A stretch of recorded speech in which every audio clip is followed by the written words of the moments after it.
Kamakoti originals அன்பர்களுக்கு இந்த குரியக்கோஸ் ரங்காவின் பணிவான வணக்கங்கள், நமஸ்காரங்கள்.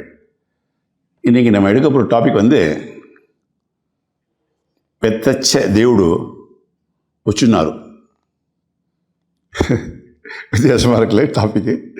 அதான் மகாபரிவா சேத்ராடம் கழிச்சே நடந்தது. ஆந்திரா பக்கமாக யாத்திரை கேம்ப் போயிட்டு இருந்தார். யாத்திரை அந்த மாதிரி யாத்திரையெல்லாம் பண்ணுற சமயத்தில் பெரியவரோட சிஷ்யர் கொஞ்சம் பேர் தான் போவான். அதோட உள்ளடங்கின பகுதி வழியாக தான் போவான். சில ஸ்தலங்களுக்கு போகிறச்சே பெரியவா வந்திருக்கிறது பக்கத்து ஊருக்கார கூட தெரிஞ்சுக்க முடியாது. வழியில் கோயிலோ குளமோ மலத்தடியோ பாழ் மண்டபமோ இன்றைக்கி இங்கே தங்கிக்கலாம் அப்படின்னு பெரியவா நினச்சிட்டான்னாக்கா எங்கே சொல்கிறாலோ அங்கே தான் ஜாக. அந்த சமயத்தில் ஒரு நாள் ஒரு சின்ன கிராம வழியாக போயிட்டு இருக்கிறச்சே அங்கே ஓல்டு புராதனமான ஒரு சிவன் கோயில் இதை பார்த்தா பெரியவா. சுவாமி தரிசனம் பண்ணலாம் அப்படின்னு சொல்லிட்டு கோயிலுக்குள்ளே போனார். உள்ளே போன சமயத்தில் உச்சிக்கால பூஜை நடந்துட்டு இருந்தது.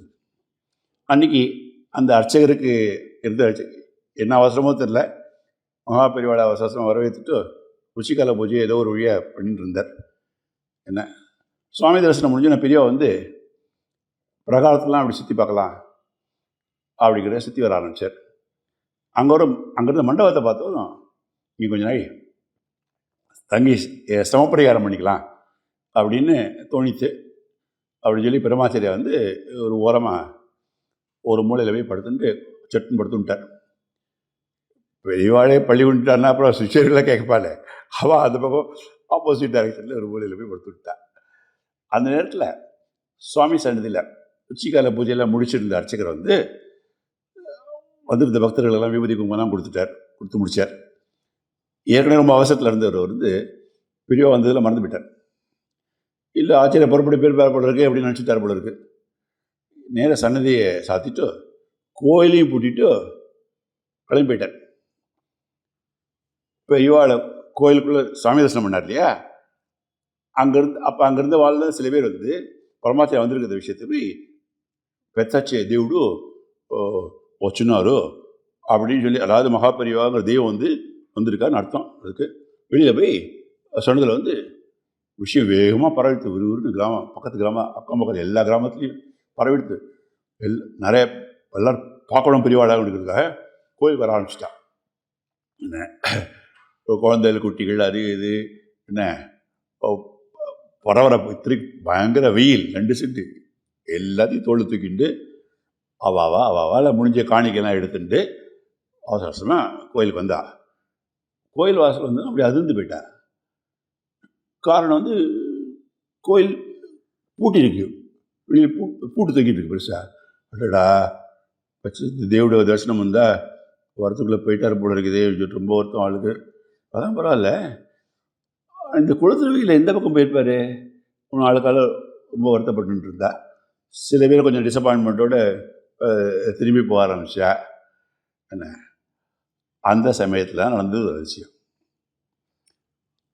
மோனத்தவத்தில் இருந்த பெரியவா படுத்திருந்தா இல்லையா, அவர் டக்குனு ஏந்து உட்காந்துட்டார். அவர் எப்பவும் கூப்பிட்ற மாதிரி அப்படி சொல்லி இன்னொரு மொழி தூக்கின்ற சிஷ்யரை எழுப்பினார். ஏண்டா வெளியில் ஜனங்கள்லாம் நிறைய பேர் வந்துருக்கிற மாதிரி இருக்கேடா, இல்லை காத்துட்டுக்கடா என்ன அப்படி எல்லாம் தெரிஞ்சவர் ஒன்றுமே தெரியாத மாதிரி சொன்னார். சிஷ்யர் அவசரமாக போயிட்டு கதவுக்குள்ளே பார்த்துட்டு, பெரியவா கதவுக்கு வெளியில் நிறைய பேர் சாத்தி பூட்டிக்கு வெளியில் நிறைய பேர் நின்றுட்டுருக்காங்கல்லாம் அப்படின்னா. பாவண்டா அவள்லாம் தரிசனம் பண்ணாமல் ஏமாந்து திரும்பிடுவாளே அப்படி சொன்ன பெரியவா சிஷ்யனை பார்த்து அடுத்த ஒரு ஆர்டர் ஒன்று, சரி நீங்கள் ஒன்று பண்ண, சட்டுன்னு அந்த கல் மேலே ஏறி அது தொங்கிட்டு இருக்க அந்த காண்டாமணி இல்லை பலம் அடி அப்படின்னா பெரியவா.